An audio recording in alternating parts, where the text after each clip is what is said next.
E é com grande prazer que eu quero anunciar a primeira ministrante dessa tarde. Loira, magra, esposa do Arley, mãe da Lavínia, psicóloga, minha pastora, pastora dessa casa, Lília Rocha. Glória a Deus! Aleluia! Senhor é bom. Vamos orar por ela? Vamos orar por ela. Estenda sua mão para cá. Deus, obrigada. Obrigada pelo privilégio da vida. Obrigada por poder comungar do seu corpo junto com as minhas irmãs. E nessa hora, Pai, nós clamamos sobre a vida de Lília. Ela entregou o governo e o rumo de todas as coisas para o Senhor há muito tempo. Então, por favor, continue usando a vida dela com graça, com poder, para nos instruir, para revelar o seu coração a nós por intermédio dela. Que essa tarde seja pautada, Deus, dos seus bons frutos, através da vida dela e da palavra dela. Nós adoramos o Senhor e agradecemos pela vida da Lília, em nome de Jesus. Glória a Deus!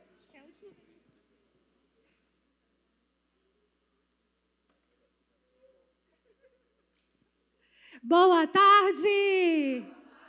Quem está feliz com Jesus? Aleluia! É diferente esse negócio de conferência profética de mulheres, né? Já vi as irmãs entregando o manto, recebendo o manto, caindo no manto. E tá só começando, hein, minha irmã? Presta atenção, hein? Queridas, que gratidão ter cada uma de vocês aqui.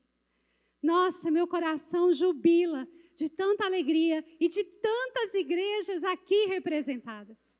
Eu honro ao meu Deus com gratidão pela vida de cada uma de vocês. Em especial as minhas irmãs e as minhas pastoras amigas que aceitaram o convite e que no dia de hoje decidem viver o Dabar conosco. Essa palavra que se cumpre, porque se Ele promete, Ele cumpre, Ele é fiel para isso. Ainda sentada do jeito que você está, eu gostaria que você fechasse os seus olhos e dissesse ao Senhor: Senhor, eu estou pronta para o Senhor falar comigo. Eis-me aqui, na tarde desse dia lindo, 9 de maio, que o Senhor escolheu para estarmos aqui. Eu rendo ao Senhor a minha gratidão. E eu coloco, Deus, diante de Ti, quem somos, o que fazemos, para a honra e glória do Teu nome. Amém? Amém? Queridas, que alegria, que alegria. Sabe, não há outra expressão que eu possa dizer senão essa. E eu quero começar a tarde de hoje declarando uma verdade para você. A verdade é: o céu se move pela promessa. Sabe, quando o Senhor me trouxe essa expressão, eu não conseguia ter a dimensão do que ela significava. Eu confesso para vocês, e eu confesso com muita clareza, que a compreensão genuína e quase total, porque ainda ela não é total, eu acredito que o Senhor continuará ministrando, tem acontecido nesses últimos dias, vendo em Deus cada promessa se cumprir.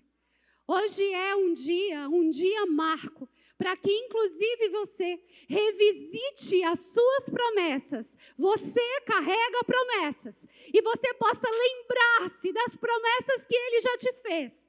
E que talvez você tenha se esquecido, perdido no tempo. O processo talvez tentou esmagar a sua promessa, tentou lançar fora essa semente, mas hoje a promessa te encontra. A promessa tem um destino e hoje o destino te alcança. E ao alcançar o seu destino, é o lugar certo, é o endereço certo para aquilo que Deus tem a fazer.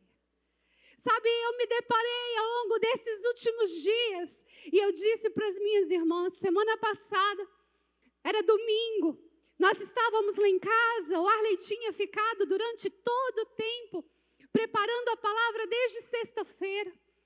E era por volta da hora do almoço, ele disse: amor, eu ainda não estou com a palavra da noite. Aí eu disse: você quer que eu pregue?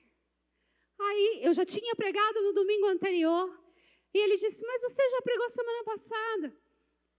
Eu disse, tá, eu prego, pode deixar, eu acho que eu tenho a palavra. Vai ser uma prévia da conferência, um esquenta da conferência. E eu terminei o almoço e eu disse, a louça é sua, porque agora a palavra é comigo. Você ficou no quarto desde sexta, sábado e hoje de manhã, agora é minha vez. Pegue Lavínia, vai passear, vai na casa de mãe, vai não sei aonde. E aí eu me entrei no quarto e comecei a escrever essa palavra que hoje eu vou compartilhar com vocês. E quando ela chegou ao fim, eu falei, uau, terminei. Aí o Senhor falou, é a palavra de sábado. Eu falei, como, Senhor? É quase 4 horas da tarde. O que eu vou pregar hoje? Eu já falei, eu prego, agora eu passo o pique para ele. E o Senhor foi profundo em me fazer lembrar de uma palavra antiga e vesti-la com uma nova roupagem. E eu trouxe isso para a igreja. E ao longo da semana o Senhor foi dizendo ao meu coração, filha, o céu se move pela promessa. Filha, o céu se move pela promessa. E Ele me fez lembrar de uma mulher. Eu gosto muito de falar das mulheres da Bíblia, porque a gente se identifica com elas, né? Humanas como nós, atravessam crises como nós. Nenhuma tem a calcinha por cima da roupa e a gente pode falar, olha, a Mulher Maravilha, lá vai a ela. Todas humanas, atravessando problemas, processos, vivências. E eu me lembrei de uma, que me fez lembrar que uma vida que entende que o céu se move pela promessa, ela começa rendida por obediência, dependência e submissão. Não existe como, minhas irmãs, vivermos a realidade do céu, de um céu que se move pela promessa, se não tivermos uma vida de dependência e de submissão. Sabe, essa madrugada, era mais ou menos 3:05 da manhã, eu fui despertada com um barulho imenso de chuva, e eu pensei, para quem lembra do Femiday, eu lembrei, chuva de novo não. Acordei, falei, chuva não, Jesus, chuva não. E Ele disse para mim no meu ouvido, ou você confia ou você controla. Falei, tá bom, eu já entendi, eu confio e eu já sei o que vai acontecer. Porque eu fiquei pensando, meu Deus, como é que nós vamos servir o brunch lá fora daqui a pouco? Na chuva. A gente fez escova para vir na conferência. Serve de nada, né? Porque, desculpa, Thaís, mas já está voltando tudo ao normal, original. E sabe, queridos, o céu se move pela promessa. E para isso a gente precisa sair do controle. Acho que foi por isso que Ele me deu um tapa na beira dos ouvidos de madrugada. E a gente precisa viver uma metanoia. Do jeito que o tempo amanheceu hoje, 5 horas, nós levantamos para orar por cada uma de vocês. Hoje era o nosso encerramento de uma campanha de oração às 5:09 da manhã. Porque 9:05. A gente é chique, né? A Demétria, daqui a pouco ela vem, e os americanos não falam 5:09, falam 9:05. A gente é chique. E oramos insistentemente, jejuamos, pagando um preço, até emagrecemos, glória a Deus, aleluia. Mas sabe o que eu quero dizer com isso? É que nós temos entendido que Deus nos entrega e nos encontra em meio aos processos. Por quê? Porque a promessa nos persegue, porque a promessa nos encontra, porque a promessa tem endereço, porque a promessa te alcança. Só que mais que isso, deixa eu te contar, a promessa vai exigir o seu posicionamento. Uma mulher não posicionada, uma mulher vacilante, ela não dá conta de viver a realidade de um céu que se move pela promessa. Só uma mulher posicionada alcança esse lugar de destino. Sabe? E eu penso que a mulher posicionada, ela alcança também em Deus uma das coisas pelas quais eu sou mais apaixonada na vida de se falar. Das coisas que eu mais gosto de estudar. E como a Ana Paula falou, eu ainda sou psicóloga. Mas ao final desse mês eu vou só ser uma pessoa formada em psicologia. Porque eu entreguei ao Senhor o meu diploma nesse altar. E eu solicitei a minha baixa no meu conselho de classe. Então, eu serei apenas uma pessoa formada em psicologia. Não falem que eu sou psicóloga, senão eu posso responder criminalmente por isso. Tá? Proibido falar. Ela é formada em psicologia, 25 anos depois. Brincadeiras à parte, quero te dizer que se a promessa te alcança, você precisa entender que você carrega uma identidade celestial. E uma identidade celestial, sabe o que faz? Faz aquilo que a sua mãe, a minha mãe que está ali, sempre falou. Você não é todo mundo. Carregar uma identidade celestial é entender que você não é. Responde, gente, responde. Eu vou falar de novo, tá? Carregar uma identidade celestial é dizer que você não é todo mundo. Pensar numa mulher do cotidiano, à luz da palavra, é entender que ela estava ali numa transição entre o período de juízes e um período de governo em Samuel. Uma mulher vivendo num tempo de transição, um tempo de caos. Uma mulher ponte, uma mulher marcante e uma mulher incluída na aliança. A vida dela não tinha uma característica cor-de-rosa. Ao contrário disso, ela carregava consigo as marcas da sua jornada. E nas marcas da sua jornada, a gente observa os seus traços de identidade e a sua personalidade. Ela tinha uma característica rural. Tem alguém aqui do campo?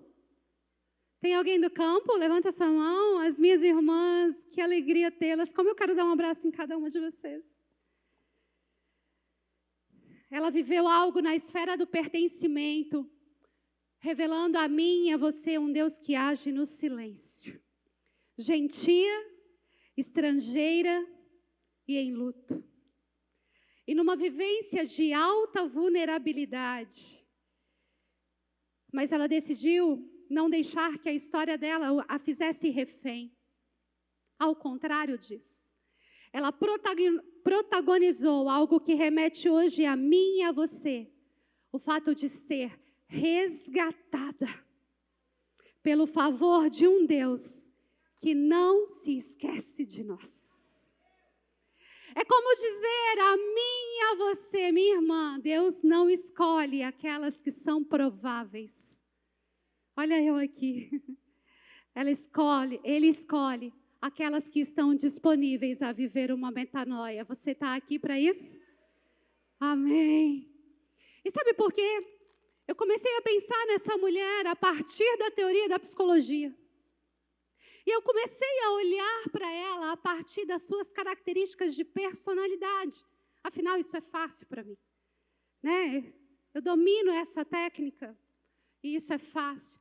Mas eu sentei e eu comecei a olhar traços marcantes nos seus esquemas mentais, nos seus padrões de funcionamento, na forma como ela se organizava para a vida. E eu comecei a enxergar algo que só Deus poderia mudar no destino dessa mulher. Todas nós carregamos esquemas mentais. Todas nós temos os nossos padrões de funcionamento. Os nossos padrões, eles começam lá na nossa tenra infância, quando nós fomos, de alguma forma, expostas a algum tipo de trauma, algum tipo de ocorrência. E isso foi modulando o nosso jeito de ser, a nossa forma de reagir, a nossa forma de responder. E isso foi fazendo com que nós assumíssemos características muito próprias.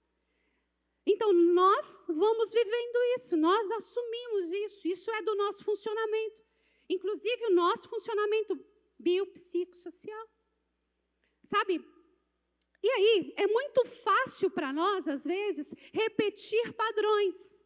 Então, quando uma pessoa fala alto com a gente, o que a gente faz?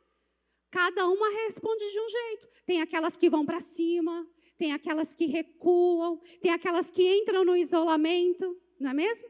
Tem aquelas que entram na caverna. Cada uma de nós vai responder de um jeito. Nós respondemos a isso por quê? Porque nós formamos, a partir desses esquemas mentais, como eu chamei anteriormente, desses padrões, nós adaptamos a nossa estrutura cognitiva para corresponder a isso. E aí, o nosso cérebro, ele se modela, ele se organiza para repetir o mesmo padrão. Porque na repetição do padrão, a gente não gasta energia. Então, a gente só repete. Aí a gente não gasta energia. Se a gente não gasta energia e o nosso cérebro, ele vai sempre funcionar tendenciosamente a fazer com que a gente poupe energia. Por quê? Criar um novo padrão, ele gasta muita energia. Vamos lembrar da dieta. Quem comigo aqui? Vamos? A dieta. Tá ali a Mirelle. Mirelle já foi minha nutricionista há muitos anos. Tá vendo, Mirelle? O negócio está ficando bonito do meu lado? Maravilhosa. E aí eu me lembro de ir lá na Mirelle, foi a primeira vez que eu fiquei sem comer trigo. E aí eu já não como trigo há uns 2 anos, mas é porque meu pai não deixa, sabe? Ele não deixa mais eu comer trigo, é açúcar. E eu estou quase falando, papai, eu queria tanto, só um pedaço de bolo. Um pão caseiro, bem quentinho na hora. Obrigada, obrigada. Um pão caseiro, mas sabe aquele, sentiu o cheiro aí? Passa a manteiga comigo, pega um café sem açúcar. Você sentiu aí? Ai, que delícia. Você aguou também? Agora engole, minha irmã. Engole, porque não tem, não. Daqui a pouco tem. E aí eu fui lá na Mirelle, foi 2016, 15, 16. E Mirelle virou para mim e falou assim, Lilian, o leite não faz bem para você. O açúcar não te faz bem. E o trigo não te faz bem. Vamos fazer um detox? Eu falei, ai, não sei não o que é isso, mas vamos. Minhas irmãs, que dificuldade. Dificuldade por quê? Porque o meu padrão de funcionamento era baseado em trigo, açúcar e leite. E mudar isso exigiu uma energia mental para eu criar um novo padrão, a ponto de no ano passado, eu já até perdi as contas, acho que é ano passado. Foi que ano? Cadê a Flávia que me ajuda nesse tempo? Não sei, tem muito tempo já. Ele falou para mim, você não vai comer mais trigo e nem açúcar, você vai consagrar isso a mim, o que você mais gosta. E aí, até o ano passado, eu vivia de tapioca, ovo. Que ano, Cris? Retrasado, hein? 24, tá vendo? Eu já estou até perdendo, porque já entrou no novo padrão mental. Foi 24, né? É porque ela sabe por causa das viagens, que eu não como as coisas, né? A gente viaja. A gente vai de novo, hein? Aí, eu comecei a criar um novo padrão. E sabe o que é criar um novo padrão? É você ter que criar uma nova receita. Eu ainda tenho as receitas de Mirelle, aquele bolo, que ela chama de pão, mas é igual uma torta de liquidificador de farinha de arroz. Vamos lá, né? É igual uma torta de liquidificador de farinha de arroz. Você bota um franguinho e ficou show de bola. Engana até o marido, graças a Deus. Mas você começa a criar um novo padrão, e você precisa mudar, inclusive, a receita. E na receita que você colocava, por exemplo, um açúcar, você vai pensar, como que eu posso adoçar? Eu posso usar uma tâmara? Eu posso usar uma banana? Eu posso usar uma maçã? Até você enjoar disso, você vai usando isso. É ou não é? Até você aprender a dosar um tal de adoçante culinário, xilitol, eritritol, né? Uma confusão, é melhor você comprar, ganhar, ser abençoado, viver tudo isso. Mas o que eu quero dizer? A gente tem tanto padrão mental já pré-formado. Eu estou falando do meu exemplo em relação ao trigo, ao leite e ao açúcar. Mas lembra aí como é que você faz arroz? E se eu te falar, agora nós vamos fazer todo mundo arroz de um outro jeito? E você vai ter que lembrar, não, a pastora falou que vai ter que esquentar o óleo, a gordura de porco para ficar bem mais gostoso. Fritar o alho sem deixar dourar, jogar o arroz, fritar, jogar um pouquinho de sal, água, esperar. Secou, você joga mais água e você vê se está no ponto que você quer. Agora, se você faz, jogando a água primeiro, jogando 2 xícaras de água para cada xícara de arroz, gelada, quente, cada uma tem a receita. E quando a gente decide fazer diferente, a gente precisa criar um novo padrão. E criar padrões consome uma nova uma energia ainda maior. E por que eu estou falando de receita, de comida, de tudo isso? Para te falar que essa mulher aqui, ela precisou mudar o seu padrão.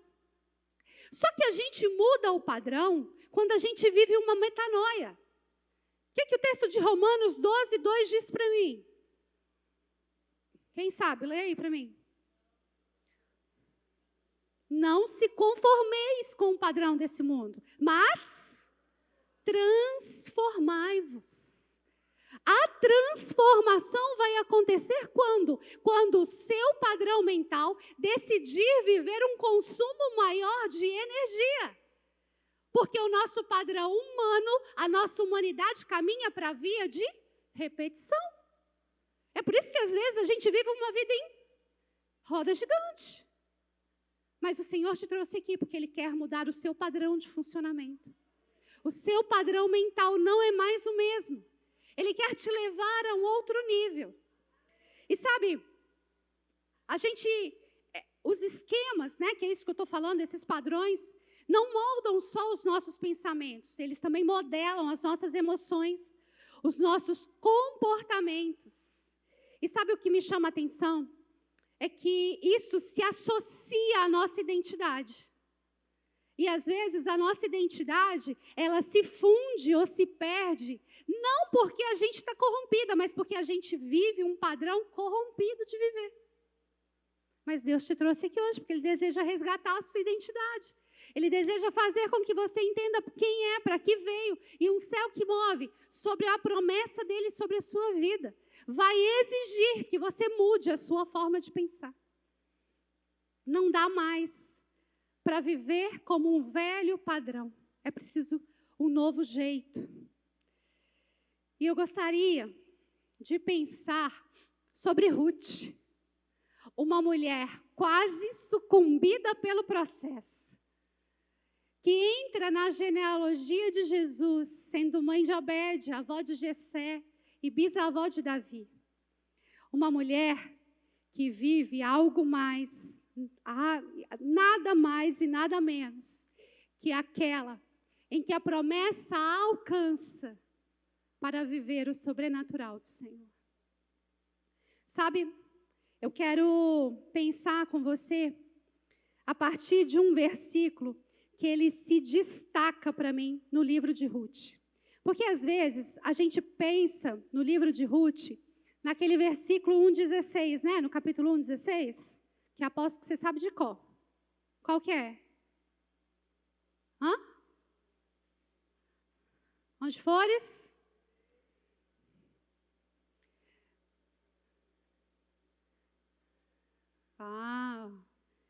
Mas não é isso que eu quero falar, não. Eu quero que você abra ele em Ruth 1. E eu quero pensar com você algo mais muito especial. Gente, eu decidi não vir de óculos hoje. Então, vocês vão com muita paciência em Deus. E para piorar, eu não sei onde eu pus a lente. Vai dar tudo certo. Eu só vou olhar um pouco de longe e vou ler. Lente é uma coisa boa, mas se você não sabe onde você pôs aquela caixinha, né? Meu Deus, Ruth sumiu da minha Bíblia. Hã? Meu Deus do céu, sem óculos então, pastora Márcia. Ajuda eu, Jesus. Eu vou abrir aqui.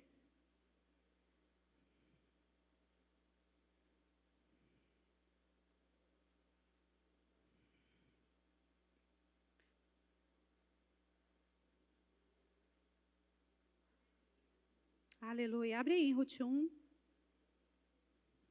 É para ficar bem legal, a minha Bíblia aqui está em inglês. Oh, Jesus, ajuda eu.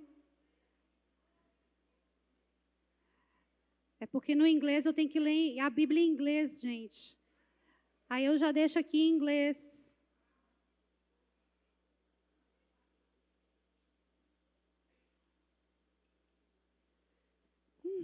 Achei. Vamos ler aqui. Achei. Fecha porque eu não estou achando. Sem óculos. Me perdoe, Jesus. Vamos lá. Quero ler apenas o primeiro versículo. O texto diz assim, na NVT: no dia em que os juízes governavam Israel, houve grande fome na terra. Por isso, o homem deixa o seu lar em Belém de Judá, e foi morar na terra de Moabe, levando consigo esposa e filhos. Sabe, esse é o versículo. O homem que estava em Belém de Judá. Agora eu quero também que você, buscando entender o que essa palavra traz ao seu coração, seja despertada para algo que o Senhor quer trazer ao seu coração. Sabe, Belém de Judá nada é mais senão o lugar onde? A casa do pão. A casa do pão. Mas eu quero ler algo no livro de Miqueias, no capítulo 5, no verso 2, que fala assim: e tu, Belém, Efrata, posto que pequena entre milhares de Judá, de ti me sairá o que governará em Israel, e cujas saídas são desde os tempos antigos, desde os dias da eternidade. Eu quero ler também Mateus, capítulo 2, versos 5 e 6, que fala assim: e eles lhes disseram, em Belém, porque assim está escrito pelo profeta, e tu, terra de Judá, de modo nenhum és menor que as capitais de Judá. Pois de ti sairá o guia que há de apacentar o meu povo Israel. Você consegue entender que quando nós lemos que a família de Elimeleque sai 1500 anos de Jesus nascer, algo já estava acontecendo numa promessa que já havia sido liberada no céu.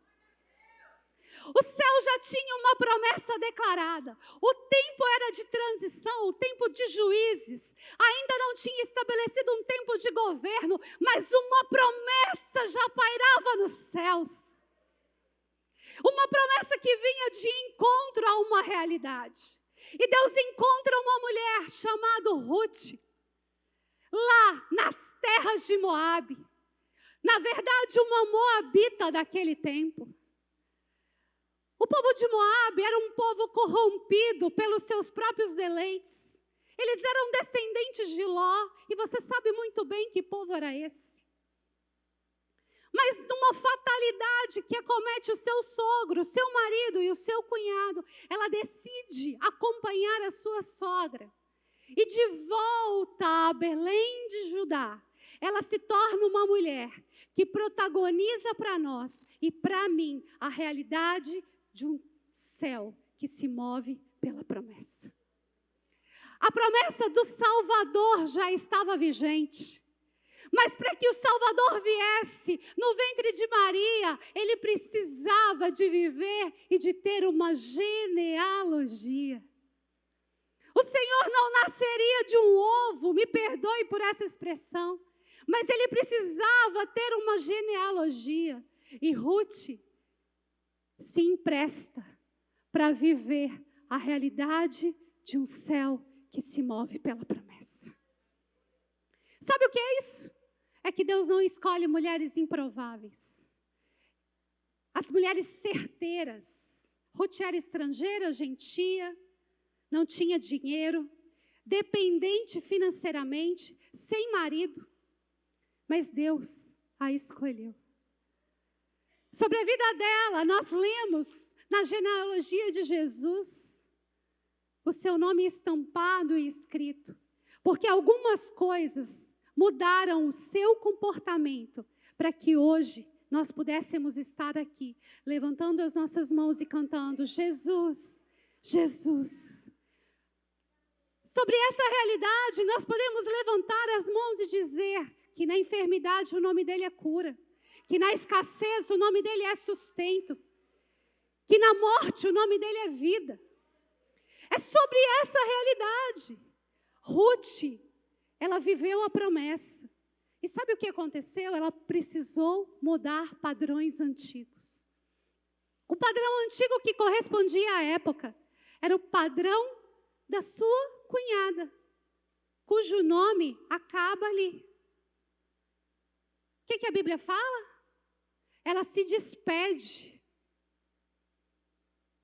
e volta para Moabe, volta para a casa dos seus pais, como aconselha a sua sogra. Mas Ruth decide ir. A profecia que apontava para Belém, a cidade de Davi, o local onde o Messias nasceria, não era só uma profecia de cunho geográfico. Belém é, senão, aquela que carrega um sentido espiritual profundo, que conectava a linhagem de Davi ao nascimento do Salvador. E sabe por que eu faço questão de ler isso que eu escrevo aqui? É porque hoje o Senhor deseja te encontrar na sua Belém. Hoje o Senhor deseja sim te encontrar na sua Belém, de uma forma pontual e precisa.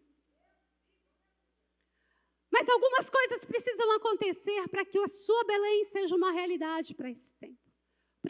Primeira coisa é que as suas decisões, as suas escolhas, elas precisam estar alinhadas ao padrão do céu. Sabe, eu vejo que Ruth, ela não era impulsiva, como nós tantas vezes somos. Ou só eu, né? Vou falar só de mim. Quantas vezes as nossas decisões, elas são movidas pela nossa impulsividade? Verdade ou mentira?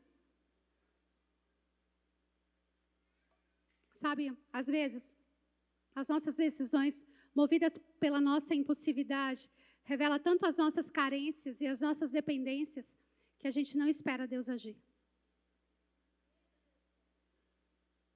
Mas Ruth decide fazer uma conexão com uma promessa que talvez ela nem saberia. Ela decide viver isso. Eu acredito que ela não tinha nem certeza, ciência. Ela não tinha percepção sobre essas coisas. Ela estava num cenário de tanto confronto. Ela era uma mulher em luto. A sua sogra pedia que o seu nome fosse trocado, que ela deixasse de ser Noemi para ser chamada Amarga. O cenário não era fácil, havia fome. Os homens da época é quem faziam o sustento. Elas não tinham mais homens que fizessem isso por elas. O cenário era de confronto. E eu disse aqui no domingo, Deus, Ele deseja te forjar quando a sua necessidade de tomar decisões não for na via do conforto, mas for na via do confronto. Todas as vezes que você está sendo confrontada, é porque o Senhor está exigindo tirar você de um cenário de caos para viver um cenário de governo. O confronto te leva a mudar o nível da sua vida e da sua história. Te leva para um outro nível. Sabe, Ruth era uma mulher que não tinha direitos definidos. Em Números 27, 8 a 11, depois você pode fazer a leitura em casa, vai dizer que quando o chefe da família morria, a terra ficava para os seus filhos. Mas se não tivesse filhos, e a gente já viu que Malom e Quilion tinham também morrido, ia para os irmãos ou parentes mais próximos. A viúva não tinha direito à terra. Muito embora no livro de Ruth a gente vai ver uma costura sobre aquela propriedade, sobre uma posse de terra. Depois você lê isso. A gente vê que não era legítimo, porque o texto de Números trazia princípios que precisavam ser seguidos. E, em especial, aquilo que outorgava a relação com o direito. Sabe? E Ruth, ela não bravou arduamente em busca de direitos, ou o que quer que fosse. Ela entendeu que ela precisava tomar uma direção e que ela não podia ser movida por direitos. Sabe, eu penso que Ruth negou também as suas vontades. E vamos combinar, a gente anda tanto num cenário de vontade que a gente esquece a nossa própria identidade. A ansiedade faz a gente comer mais do que a nossa vontade. Verdade ou mentira? A gente come emoção. A gente come ansiedade. A gente nem sabe o que é vontade. Ela negou as suas próprias vontades. Sabe por que ela negou as suas próprias vontades? Porque a promessa tem uma rota, tem um destino. Você sabia que na sua vida a promessa tem uma rota e ele chega lá na sua localização? Sabe, eu vejo a história de Ruth, não ela perseguindo o seu destino, ela dizendo bravamente, eu estou indo atrás do meu destino profético. Não. Ela não precisou perseguir o seu destino. O destino a encontrou. Quando sabe o que aconteceu? Ela estava pronta para vivê-lo. O nosso destino não começa no palco, na realização. O nosso destino começa no invisível, no lugar secreto. A cara do pó, o joelho dobrado, o coração rendido, uma vida entregue. A nossa vida precisa ter essa característica. E isso não ser um evento. Eu não vou orar, minhas queridas, só porque vai ter uma conferência. Eu não vou orar só porque eu vou pregar. Isso precisa ser um estilo de vida, uma forma de viver. É assim que o destino nos encontra, no secreto. O palco, a plataforma, revela o que a gente vive no secreto. Porque se isso aqui for uma performance, isso aqui cai por terra. A nossa vida precisa ser uma vida que revela o que a gente vive no secreto. Quem sustenta o processo no secreto, alcança a promessa. E o processo no secreto, vamos lá, ele aperta, né? Aperta mais que aquelas cintas que a gente põe para emagrecer, não é mesmo? Sabe aquela cinta que tem 1 milhão de colchete aqui, que a gente não consegue nem sentar? Eu já usei. Sei nem onde está, mas eu tenho. Parece uma armadura, né? Aí a irmã vai te dar um abraço e ver. Desculpa, gente. Fui lá na minha adolescência, tinha uma minha irmã na igreja, que a gente abraçava ela. Acho que ela tinha umas talas assim, de tanto que apertava. Apertava tanto que a gordura saía por cima.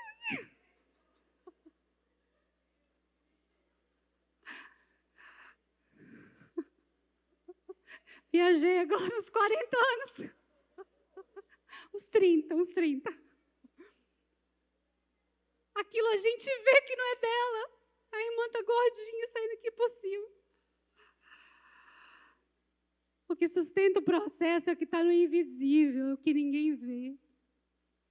Não é a armadura que a gente põe. Não é o que a gente mostra. Ruth era fiel. Sabe, o que mais me chama a atenção é que a mentalidade dela, mesmo sendo uma moabita, ela se converteu a um princípio que era da família e da cultura da sua sogra. Ela permitiu que a sua mente fosse transformada.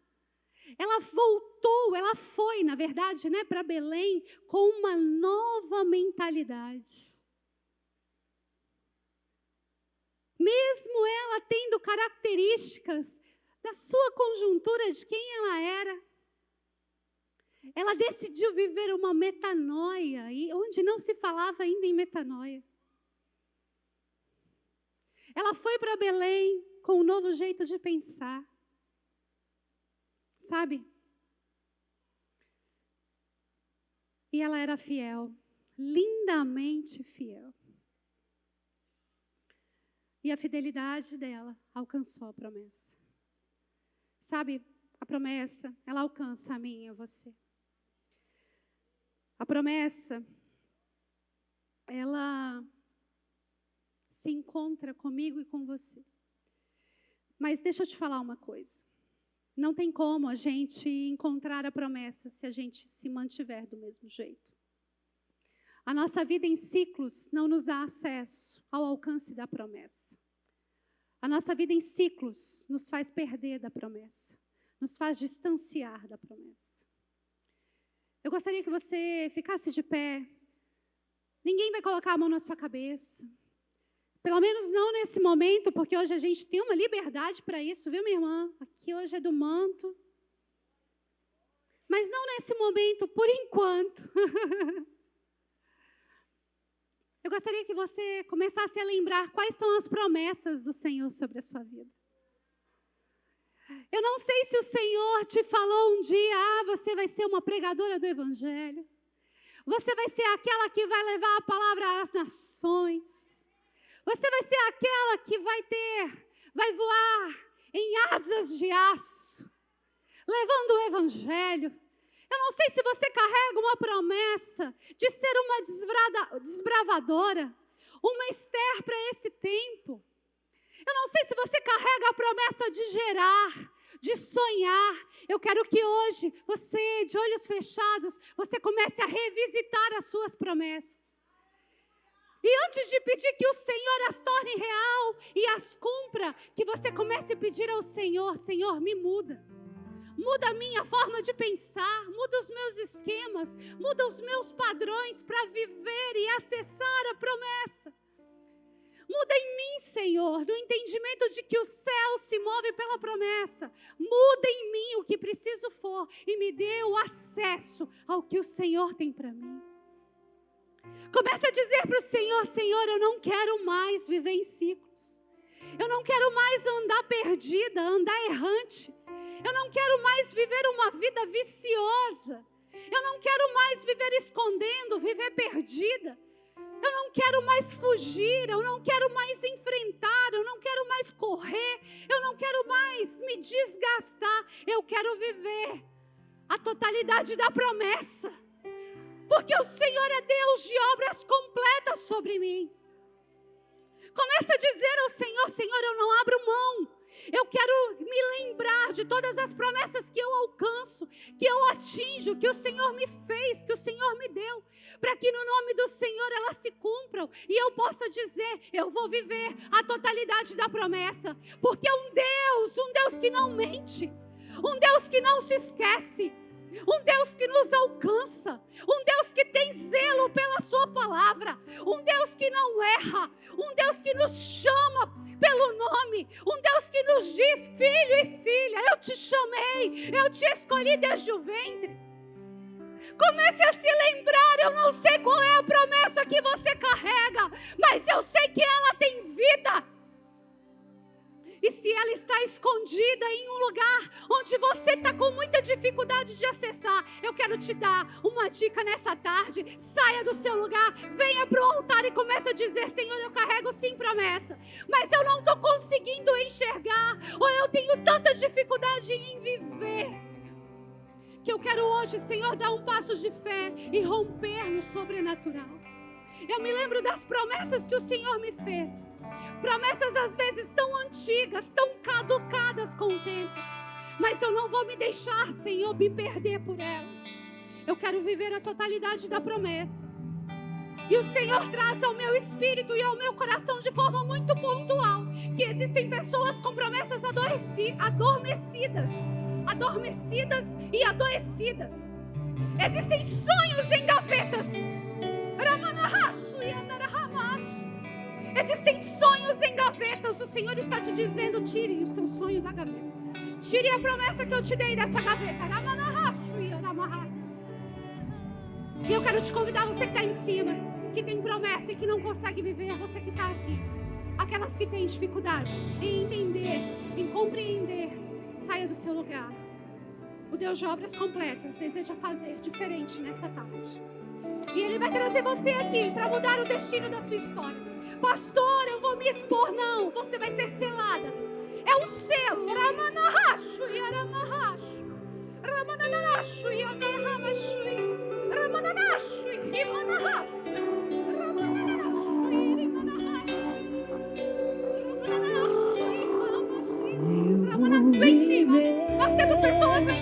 a totalidade da promessa. Um Deus de obras completas vai fazer cumprir na hora certa. Não vou temer, o projeto vem de quem não erra. Um Deus de obras completas vai fazer cumprir na hora certa. Meu Deus não falha, não, eu não vou duvidar. Eu sei que por completo fará. Meu Deus não falha, não, eu não vou duvidar. Eu sei que por completo fará. Eu vou viver a totalidade da promessa. Um Deus de obras completas. Isso mesmo, saia do seu lugar. Vai fazer cumprir Saia do na seu hora lugar. certa.